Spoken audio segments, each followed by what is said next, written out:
वो एहसास, जानते हैं ना, जब उंगलियां फोन पर बस यूं ही स्क्रॉल करती रहती हैं और दिमाग कहीं और ही होता है। हम सब कभी ना कभी वहां पहुंच ही जाते हैं। लेकिन क्या हो अगर उस खालीपन को एक चिंगारी में बदला जा सके? तो चलिए, आज एक ऐसा ही एंटी बोरियत टूल किट खोलते हैं जो ठीक यही करने में मदद करेगा। जरा इस सवाल पर सोचते हैं, क्या हो अगर बोरियत कोई दुश्मन ना हो जिससे हमें भागना है, बल्कि ये बस एक सिग्नल हो, एक अलार्म जैसा, जो हमें जगा कर कह रहा हो कि भाई अब कुछ नया करने का समय आ गया है। इस सफर में हमारे 5 पड़ाव होंगे। सबसे पहले हम अपनी बोरियत की वजह को समझेंगे, फिर कुछ फटाफट वाले क्रिएटिव आइडियाज देखेंगे।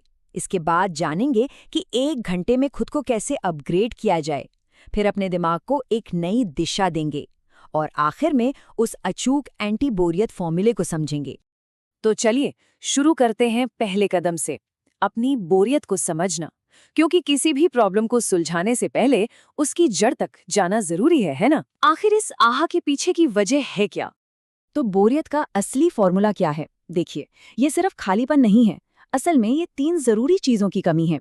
हमारे सामने कोई चैलेंज नहीं है, हमारे अंदर कोई क्यूरियोसिटी यानी जिज्ञासा नहीं है, और हमारे काम में कोई मीनिंग यानी मतलब नहीं है।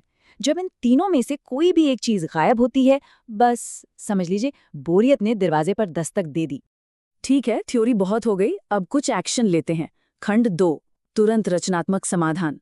ये वो छोटी छोटी चिंगारियां हैं जो एक सुस्त दिमाग को भी फौरन जगा सकती हैं। वाह, ये गेम देखिए जरा, इसका नाम है रैंडोमाइजर क्रिएटिविटी गेम।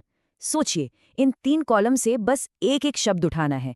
मान लीजिए अस्पताल, फिर जलन और लाल गुब्बारा। बस इन 3 शब्दों में ही एक पूरी की पूरी कहानी छिपी है। दिमाग को दौड़ाने का इससे मजेदार तरीका और क्या हो सकता है? अब अगर सिर्फ कुछ मिनट नहीं बल्कि पूरा 1 घंटा खाली हो तो क्या? आते हैं खंड 3 पर, 1 घंटे का अपग्रेड।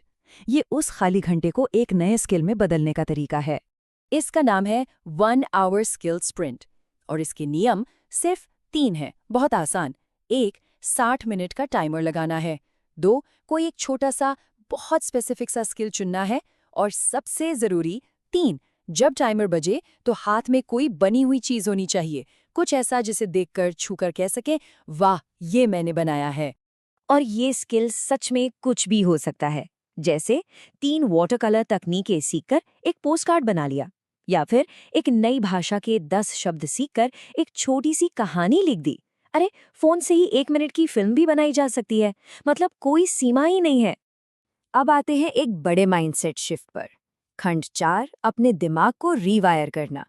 ये सिर्फ कंटेंट देखने वाले से कुछ बनाने वाला बनने का सफर है। इसका एक ही सुनहरा नियम है, क्रिएट बिफोर कंज्यूम, यानी कुछ देखने सुनने से पहले कुछ बनाओ। फर्क बिल्कुल साफ है। एक कंज्यूमर दिमाग बस स्क्रॉल करता है, मनोरंजन का इंतजार करता है। वहीं एक क्रिएटर दिमाग खुद कुछ बनाता है, नए आइडिया सोचता है और पहला कदम उठाता है। ये छोटा सा स्विच सोचने का पूरा तरीका बदल सकता है। और अब एक ऐसा प्रयोग जो सुनने में शायद सबसे अजीब लगे, लेकिन है सबसे ज्यादा शक्तिशाली, और वो है कुछ न करने का प्रयोग। हाँ, बिल्कुल सही सुना, सिर्फ 20 मिनट के लिए बस बैठना है। कोई फोन नहीं, कोई संगीत नहीं, सिर्फ अपने विचारों को आते जाते देखना है। ये सुनने में जितना आसान लगता है, करने में उतना ही मुश्किल, और इसका असर उतना ही जबरदस्त होता है, क्योंकि सबसे बेहतरीन आइडियाज अक्सर इसी खामोशी से जन्म लेते हैं। और अब हम आ गए हैं अपनी मंजिल पर।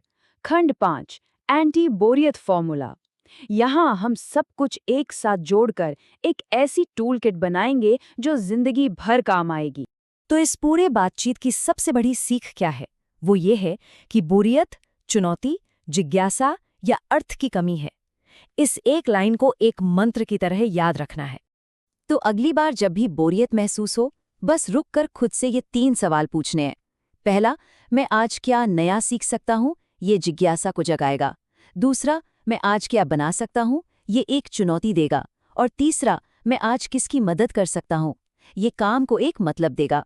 ये बोरियत को हर बार मात देने का सबसे शक्तिशाली तरीका है। तो याद रखिए, बोरियत खालीपन नहीं, ये ईंधन है, ये एक सिग्नल है कि कुछ कमाल करने का वक्त आ गया है। सवाल बस एक है, इस ईंधन से बनाया क्या जाएगा?